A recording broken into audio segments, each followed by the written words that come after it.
So ayun guys, kunti na lang iintay natin at magkakainan na tayo.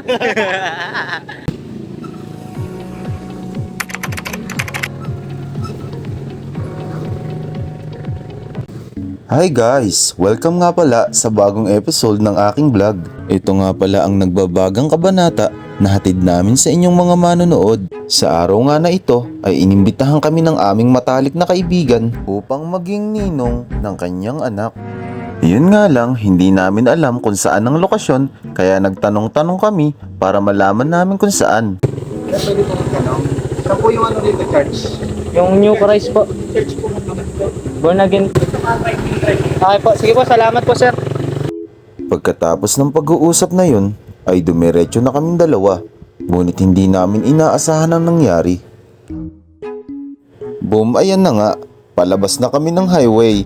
Late na nga kami sa aming pupuntahan. Naliligaw pa kami. Kaya dali-dali kami bumalik at ginamit na namin ang kapangyarihan ng Google Map. Turn right. Baka nililigaw tayo na. Sa Man Magnolia na diretso nito.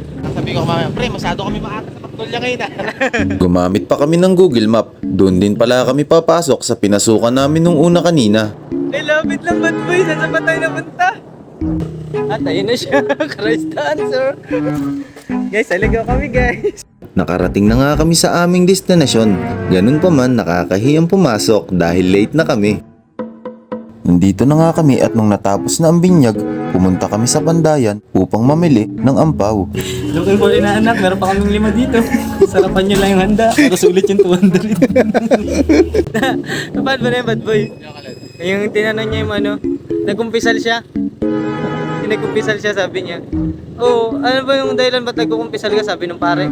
Sabi niya, nakapatay po ako. Ano ba't naman humantong sa pagpatay? Ano ba naging kasalanan niya sa'yo? Eh, nakipagtalo po kasi siya sa akin. Siya po ay naniniwala sa Diyos. Sabi ko nga po hindi. Pinilit niya ako. Kaya napatay ko siya. Kayo po ba, Father? Naniniwala po ba kayo sa Diyos? Dati. Ngayon ay trip-trip na lang. Malapit na tayo, guys. Touchdown! Andito na nga pala kami ngayon sa One Magnolia at nakahanda na kaming dalawa na talbusin ang dapat talbusin. So ayan, nandito na nga tayo sa venue at pakinggan natin ang speech ni pare at ni mare.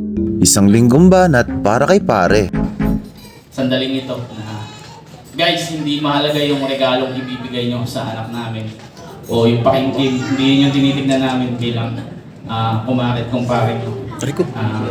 Sabi ko na nga ba, tama ako. Hindi talaga siya tumitingin sa ganung bagay. Kaya binawasan ko ang pakimkim. Ginawa ko siyang 150. Huwag kang magpapatalo mare. Isang buwang banat para kay mare. Maraming salamat sa bawat isa at magpakabusog po tayong lahat at marami po tayong pa-raffle at pa-prizes ngayong umaga. Maraming salamat po. Tumatak sa isipan ko ang binitawang banat ni mare na magpakabusog tayong lahat. Kaya ang nanalo, si mare. At ang susunod, sisigaw ka ng hep-hep-hooray. Kung sino ang pinakamalakas na sigaw sa grupo, siya ang unang pipila at makakakuha ng pagkain. Team number 3, hep hep! Number 8, hooray! OMG, ako lang ang sumigaw. Nakakahiyang mahiya.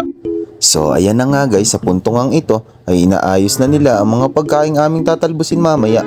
Kaya pipila na rin kami pagkatapos nito. So ayan na nga guys, sulit na sulit talaga ang pakimkim kay pare at mare. Kitang kita nyo naman, sa halagang 150 makakapamili ka na ng iba't ibang putahe. But wait, there's more! Meron ka pang take out na kumare. So ayan na nga, chibugan na. At isa lang ang masasabi ko, napakasarap ng pagkain pati ang inumin, talaga namang asim kilig. At grabe ang sarap ng lechon. Lasang-lasa ang Mang Tomas na sinabuyan ng pamintang durog. Kinakailangan lang guys na kapag tinikman mo ang kanilang mga pagkain, ay magdala ka ng doktor dahil magkakaroon ka ng amnesia. Makakalimutan mo ang iyong pangalan sa sobrang sarap ng pagkain na kanilang inihahanda. At hindi ka lang naman mag-i-enjoy sa pagkain at sa mga inumin. Dahil mag-i-enjoy ka rin sa iyong maririnig dahil napakaganda ng tinig.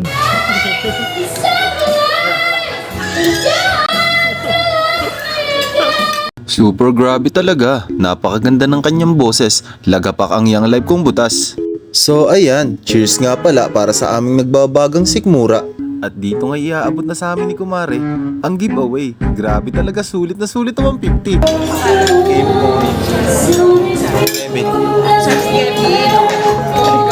At pagkatapos nga namin kumain ay inilapag na ang panghimagas. Talaga namang ang buko ay kumakatas at talaga namang walang hanggan ng gatas. Ito nga pala si pare. Lugi ka ngayon. Kung hindi ko lang sana narinig na merong premyong kape, manalo man o matalo, hindi sana ako sasali sa palarong ito. Tinatanong niya kung anong pangalan ko at sinabi ko ang aking pangalan. At pagkatapos ay tinanong niya kung ano ba ang talent ko. Mas prepare ko kasing sumayaw kaysa kumanta.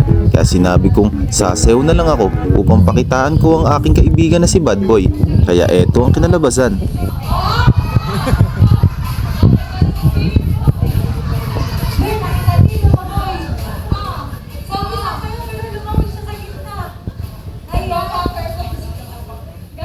At hindi lang dyan nagtatapos ang lahat, sumali rin ako sa pahabaan ng boses. Okay po, ready na! Ay, inuwi ko. Nasa lechon. Ang lechon! Ang lechon po! Uy! Oh, ready na po. Okay, 1, go! Happy birthday, Liza! 4.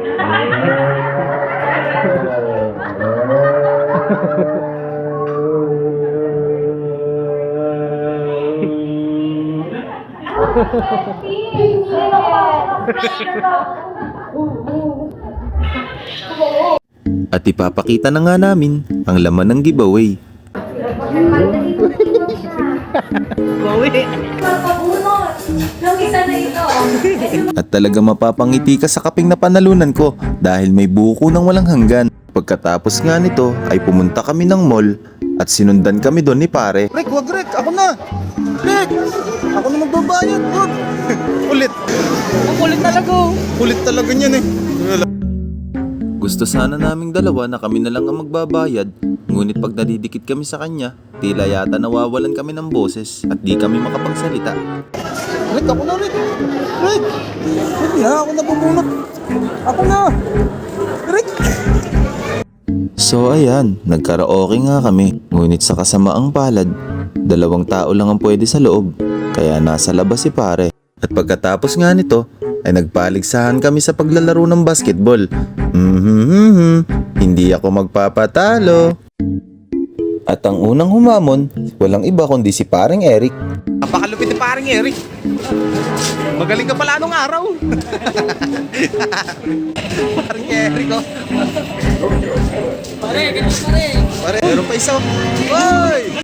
Payungan. Baka nainitan ka paring Eric. Kailangan tayo payungan ka rito. Ito na uling bola, tira. Wala Michael Jordan. Hoy! Kaway ka muna sa mga fans mo, Bad Boy. At ako naman ang susunod na titira. Kaya sisiguraduhin ko na panalo ako sa pagkakataong ito. Ay, warm up pa. Bigla mo nag-warm up. Uy, ayun na oh.